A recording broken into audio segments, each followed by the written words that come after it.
Welcome to English Audio Stories. Here, you'll improve your English by listening to engaging stories, fairy tales, and fascinating tales from around the world. Sit back, relax, and let's dive into today's story. Gail, you must have a rest. Go and have a coffee. Gail looked round. Dr. Kennedy was standing behind her. She looked down at the man in the bed. "He's okay," said Dr. Kennedy. "I'm here now. Go on. You're tired." Gail smiled. "Are you sure?" she said. "You've been here for 5 hours. You can't work all night. Come back in 20 minutes. "But it's Saturday night. We're always very busy on Saturdays." "Go on," said the doctor. Gail looked at him. He was tired too. Saturday was always busy in the casualty department.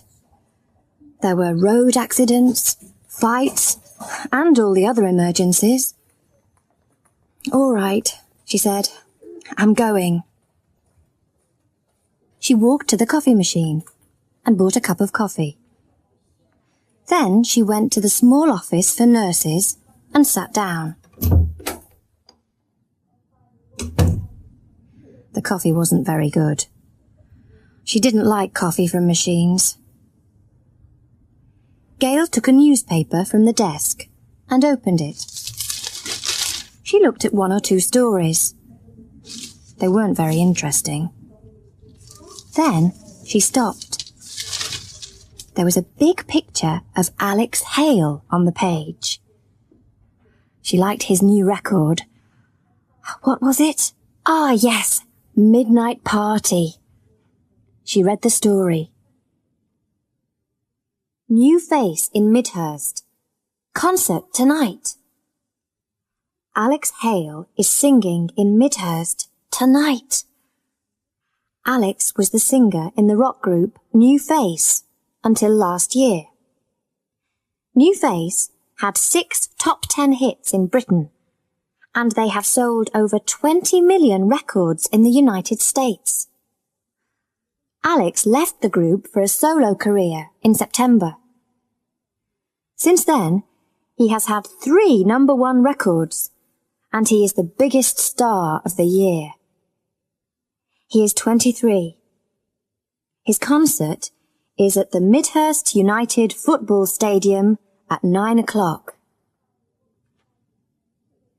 Gail looked at her watch. The concert finished at midnight. It was 12:30 now. It was Sunday morning. Gail looked at the next page. Suddenly, she heard the bell. There was an emergency. She hurried back into the casualty department. Dr. Kennedy was running towards the door. "An ambulance is arriving. There's been a car crash," he shouted. "Come on!" Gail ran after him. 2 ambulance men were coming through the door with a stretcher. She looked down. There was a man on the stretcher. She couldn't see his face. There was a lot of blood. "Hurry! He's broken his back, I think. And he's cut his face. He needs more blood," shouted one of the ambulance men. "Bring some blood! Quickly!" They carried the stretcher towards the lift. Dr. Kennedy turned to Gail. "It's his back. We'll need a specialist," he said. "Call Dr. Casey." Gail ran to the telephone. She called Dr. Casey. They took the man on the stretcher up to the operating theatre. "Gail," said Dr. Kennedy, "you get some information about him. His friends are over there." "Do you need me in the operating theatre?" she asked. "No," said Dr. Kennedy. "Just get the information." Gail walked towards the door. 2 men were standing there. One was short and fat. He was smoking a cigar. The other was a very tall man. He was wearing a black coat. "Excuse me," said Gail. "You can't smoke in here. This is a hospital." The short man looked at her for a moment. "What?" he said.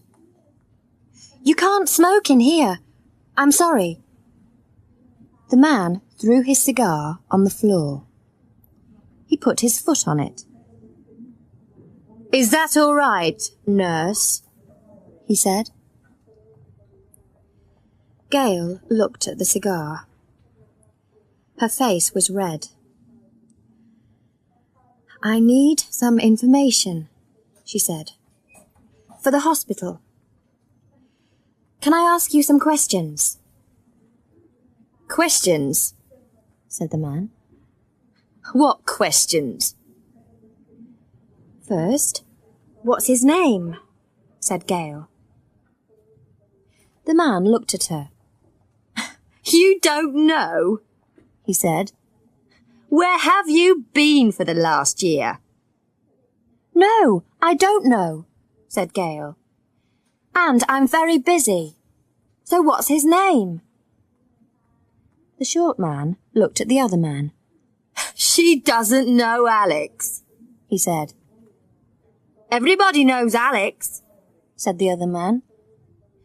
"Are you going to answer or not?" said Gail. The man looked at her for a moment. She didn't like his eyes. They were small and very cold. "That, my darling, is Alex Hale. That's Alexhay. "Thank you," said Gail. She was thinking about the story in the newspaper. Alex Hale, the singer? How old is he? The man laughed. "He's 29, he said. "In my newspaper, he's 23, said Gail. "Yeah," said the man. "In the newspaper, he's 23. In the hospital, he's 29, his real age. Is that okay, darling?" "Where does he live?" "Alex, here and there."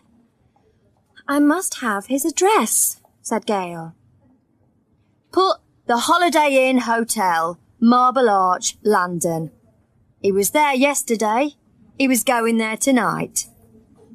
Gail wrote the address. "And who's his next of kin?" "What?" said the short man. "His next of kin. His wife, or his father, or mother," said Gail. "We need the information because—" "He hasn't got a wife. His mother and father are dead. Write my name down. I'm his manager." "Has he got any brothers or sisters? We need the name of someone in his family." "Look, darling, he hasn't got any family. Do you understand? Put my name." The short man's face was very near Gail. She could smell the cigar. And she could smell drink, too. "All right," she said. "What's your name and address?" "Clarence Tucker. Tucker International Management Limited. 573 Shaftesbury Avenue, London. That's Londo. "Very funny," said Gail. "Are you his manager?" "I'm his manager," said the man. "Now, have you finished?" "One more question," said Gail. "What's his religion?" He laughed. "Religion? Alex?" "Yes," said Gail. "Religion." "Which church does he go to?" The short man turned to his friend. Has Alex ever been to church? He asked. I don't know. Right. Don't know, darling. You finished now. Yes, said Gail. Thank you, Mr. Tucker. Don't worry about Mr. Hale. Dr. Casey is looking after him. She's a wonderful doctor. Is she? Said the man. Well, I want the best doctor. Alex is in the middle of a £10 million concert tour. I don't want a doctor in a little hospital like this one. What happened to him? Said Gail. The tall man spoke. Alex drove from the concert. He was very tired. Clarence told him to come with me. He didn't.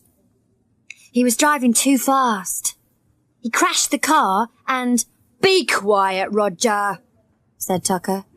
She doesn't need to know. He turned to Gail. Now, darling, get me the doctor. I've got some questions.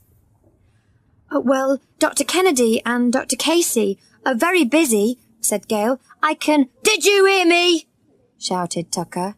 I want the doctor. Now. Gail walked away. Tucker and his friend weren't worried about Alex. They were worried about the £10 million tour. She went to the lift. The door opened and Dr. Kennedy came out. How is he?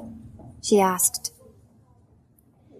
It's not very good, he said. Where are the two men who were with him? They're over there, said Gail. They're not very friendly. Right, said Dr. Kennedy. He went towards Mr. Tucker.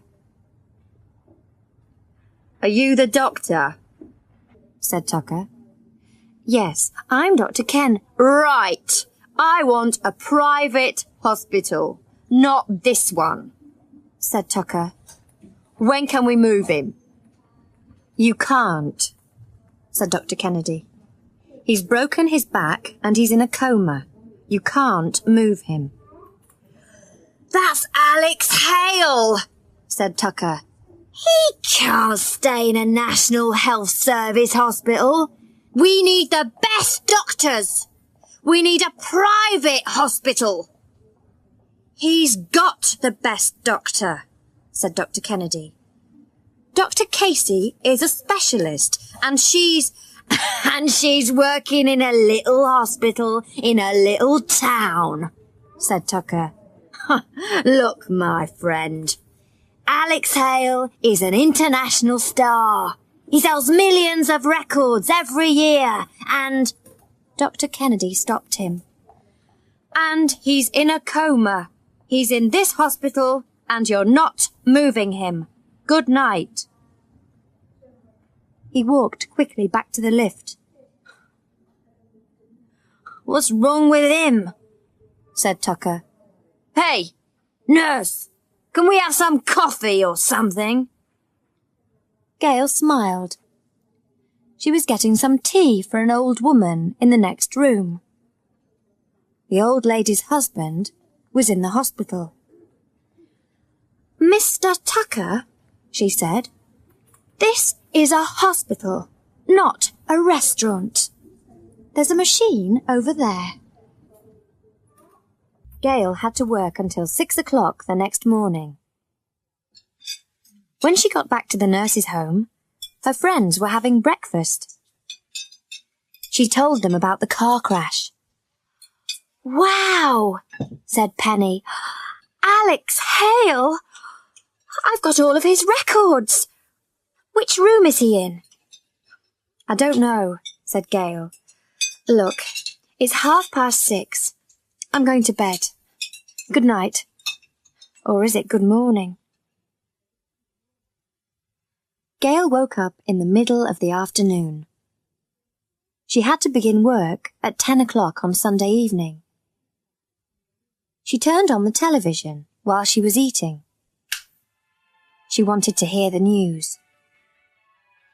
There was a video of Alex Hale on the 5 o'clock news. Gail turned up the sound. That was Alex Hale, and he was singing Midnight Party. Alex is in hospital in Midhurst. He crashed his car after his concert last night. We spoke to his manager, Clarence Tucker, outside the hospital. Gail sat up in her chair. There was Tucker on the television. I've just been with Alex. He's going to be all right. He was sitting up in bed and he was smiling. He can't finish the concert tour, but don't worry. He's going to do another tour next year. I want to thank everyone for the flowers and letters. Alex is looking at them. Thank you. Gail turned off the television. Alex was going to be all right, but he broke his back. He was in a coma. She couldn't understand. He was sitting up in bed. At that moment, Penny came in. "Hey, Gail," said Penny. "I saw Alex. He's in room 534. I work on the 5th floor, you know. And is he sitting up and smiling?" said Gail. Penny sat down. "What?" she said. "Is he sitting up and smiling?"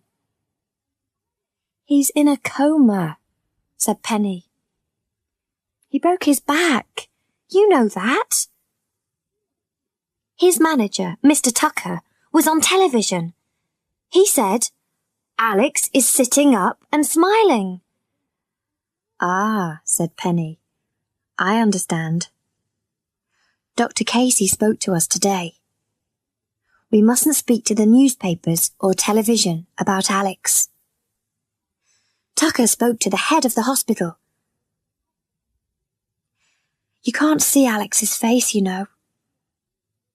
He cut it in the crash. And he can't move. It's terrible." It wasn't very busy on Sunday evening. At 11 o'clock, Gail had to go to the 5th floor for Dr. Kennedy. She had to get some medicine.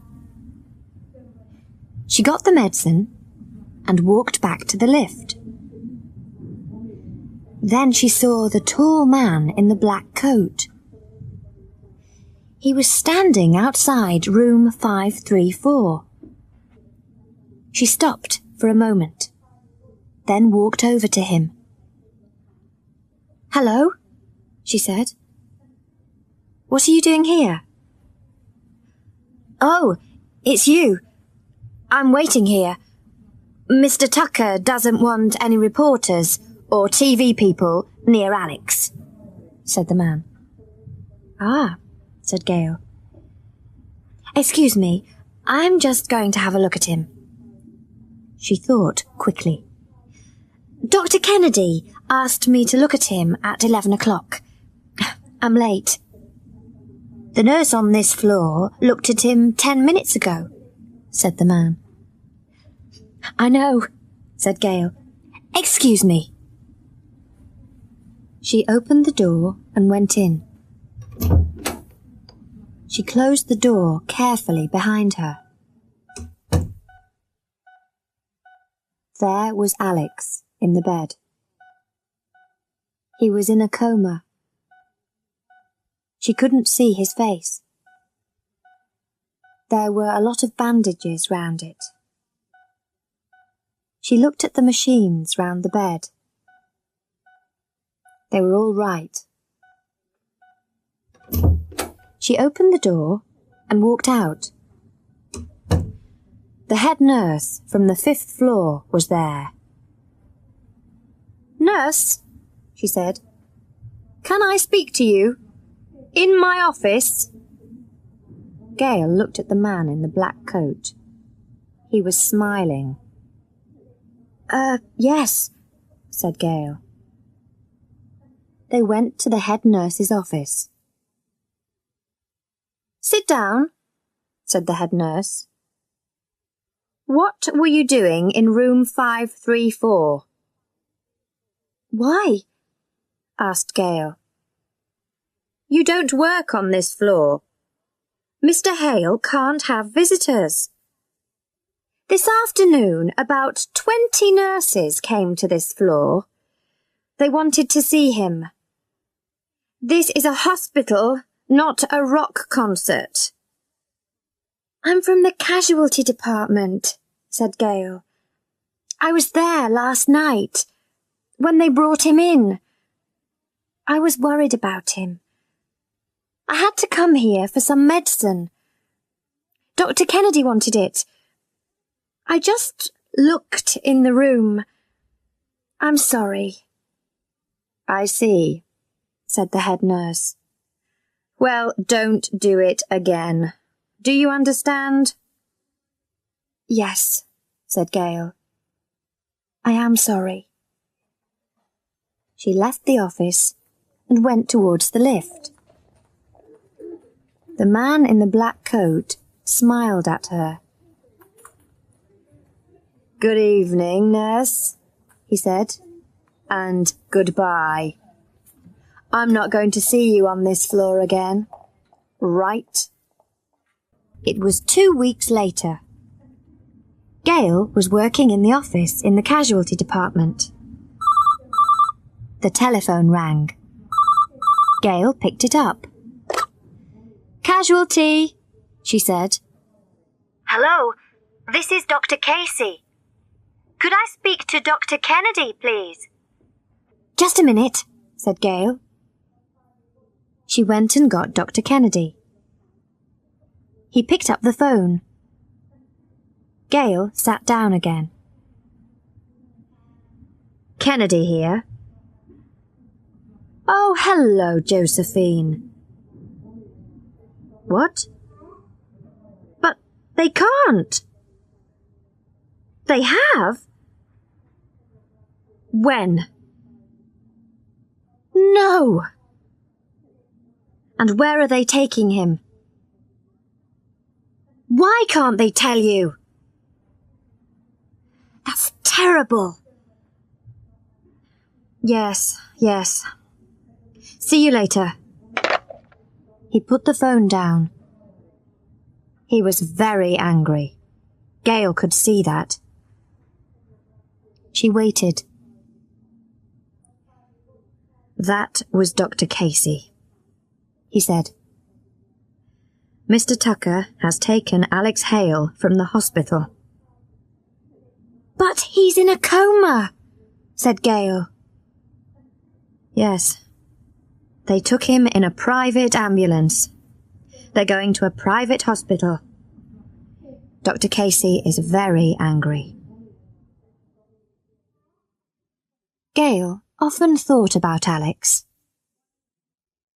One evening, a few months later, she was watching television in the nurse's home. It was a rock music program. And now we've got the new record from Alex Hale. It's Saturday night, and here is Alex. He's going to sing it for us. Alex had a car crash a few months ago, and he's had plastic surgery. So it's a new face for a new face. You remember, Alex was in the group New Face 2 years ago. And here he is, Alex Hale. The music started. And there was Alex. Well, his hair was the same.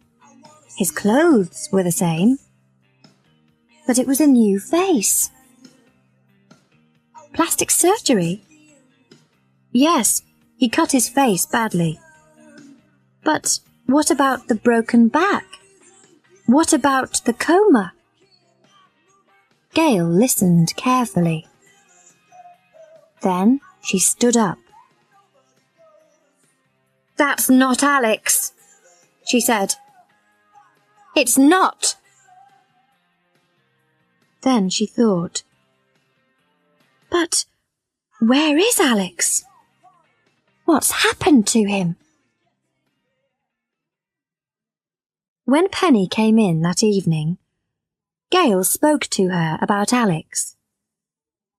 Penny knew all about it. It was in the newspaper, she said. They took Alex to Switzerland. He had plastic surgery from a specialist in Geneva. But he broke his back. You know that, Penny. You saw him. Well, he's all right now, said Penny.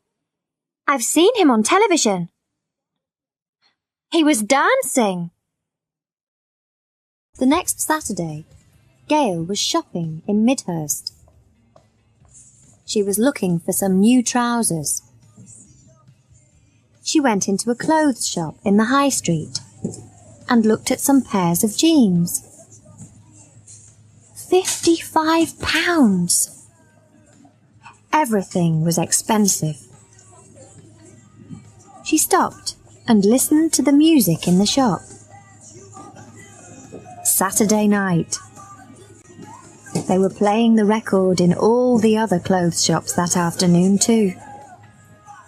It's going to be a big hit. Maybe number 1, thought Gail. Gail! Hi!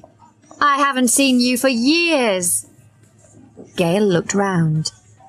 Diane! She said. How are you? Diane Partridge was an old friend. They were student nurses together 5 years before. I'm fine, said Diane. Come and have a coffee.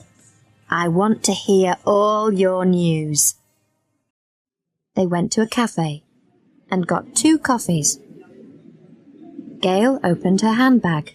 No, said Diane. I'll pay. Really? They sat down at a table. Diane had 3 or 4 shopping bags. She put them under the table.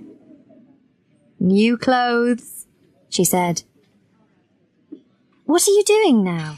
Asked Gail. I'm working at a small private hospital. It's near Frampton. It's a wonderful job. The hospital's very expensive, and they pay me very well. They talked for half an hour. Diane was telling Gail about her job.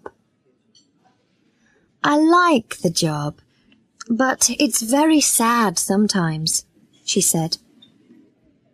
I'm looking after a young man. He had a terrible car crash a few months ago. He broke his back. He was in a coma for 3 months. Gail sat forward. He isn't in a coma now? No, said Diane. He woke up 2 weeks ago. It's very sad. There's something wrong with him. You know, he thinks he's that rock star. The famous one. What's his name? Alex Hale? Said Gail quietly. That's right. Alex. But how did you know? Oh, nothing, said Gail. What's the man's name? Richard Tucker. He can't have any visitors either. His brother's a terrible man. He said... His brother? Yes. He's a friend of Dr. Green. Dr. Green is the head of the hospital. Anyway, he doesn't want any visitors. Poor Richard. He cut his face badly in the car crash, you know. He looks terrible. But he's a nice man. Gail thought for a moment. Diane, she said. I'm looking for a new job. Does your hospital need any new nurses? Yes, said Diane. We always need good nurses. Why are you...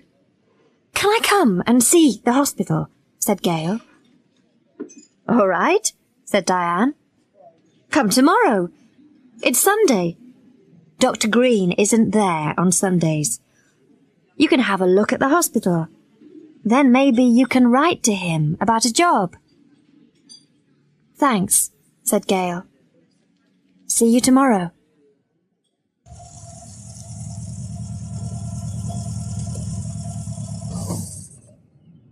Gail stopped the car and looked at the map. Yes, this was the road. But where was the hospital? It was somewhere near here. There were tall trees on both sides of the road, and there were no houses. She looked at the map again. There was no hospital sign on the road. She started the car and drove slowly along the road.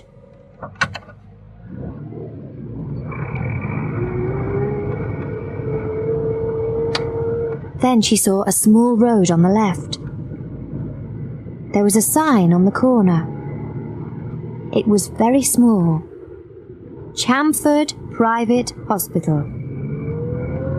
Gail turned left and drove along the small road for nearly a mile. Then she could see the hospital. It was a beautiful old house with gardens in front of it. She drove into the car park and got out of her car.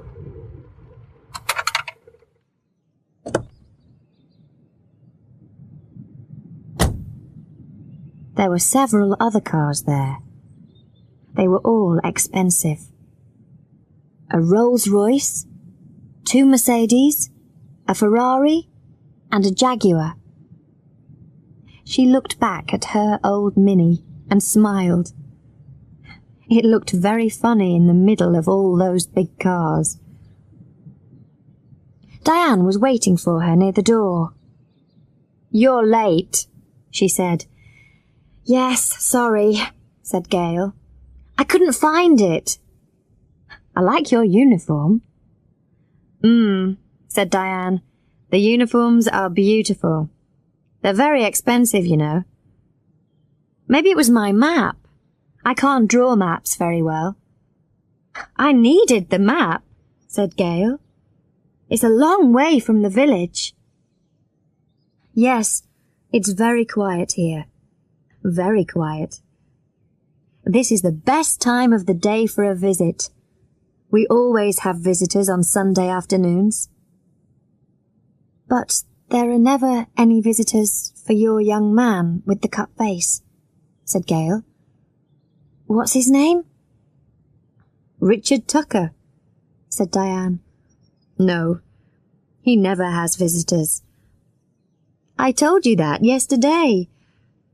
Come on, I'll show you the hospital. They walked round the hospital. Everything was new and very expensive.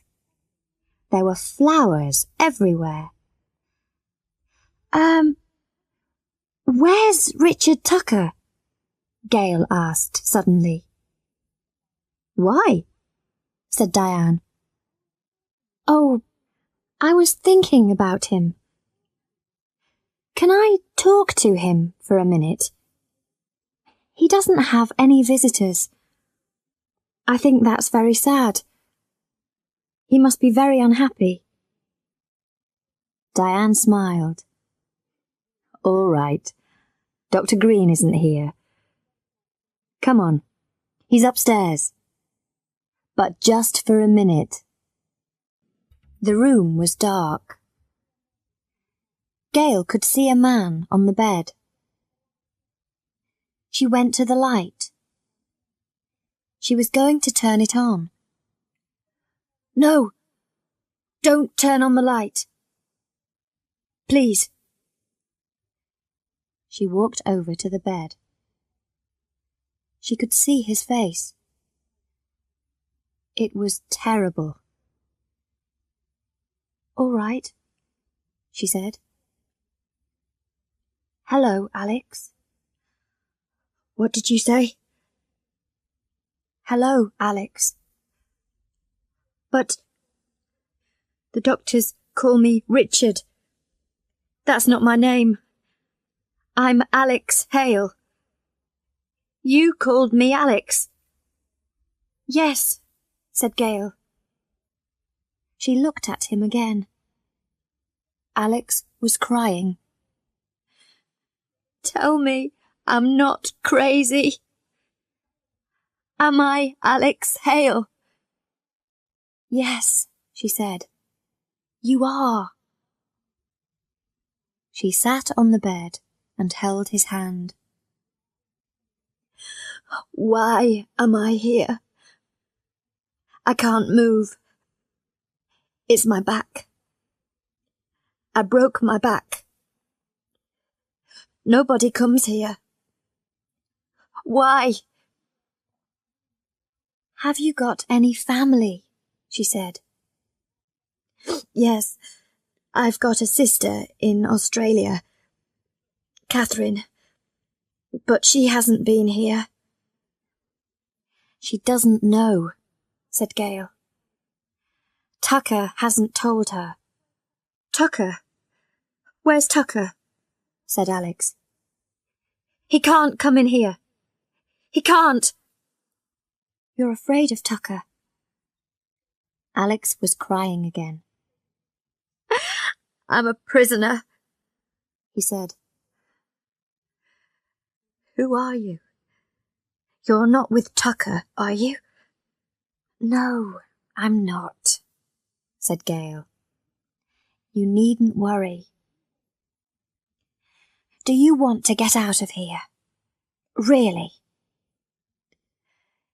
"Yes," replied Alex quietly. Gail smiled. "Don't worry," she said. "You're going to be out of here, and in a real hospital tomorrow." She walked to the door. "I'll see you tomorrow, Alex. Don't worry." Diane was waiting outside. "Poor Richard," she said. "He's crazy." "Yes, poor Richard," said Gail. "Oh, is there a telephone here? I want to call someone." "Yes," said Diane. "There's a phone over there." Gail walked to the phone and picked it up. She opened her handbag and took out a piece of paper. She read the number again. Then she pushed the buttons on the phone. That's it. It was ringing. A man answered the phone. "Hello, this is the Daily News." "Hello," said Gail. "Can I speak to a reporter? I've got a story for you."